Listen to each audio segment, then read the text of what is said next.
So ayan po mga kalods, mayroon po tayong nadaan ng abag rito, no? Siguro po ay nahulog po itong abag.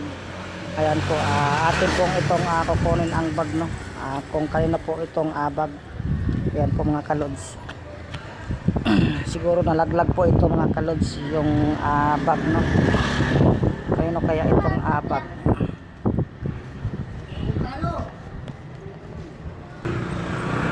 So ayan po mga kalods, titignan po natin yung bag niya, no, na kung mayroon bang ID para maisauli po natin yung bag na yan, kung taga saan po siya mga kalods. Nadaanan lang po natin yung bag mga kalods. Ayan po, titignan po natin kung mayroon pa siyang ID, kung ano yung laman niya, no. Ayan po, panoorin niyo po ang videos.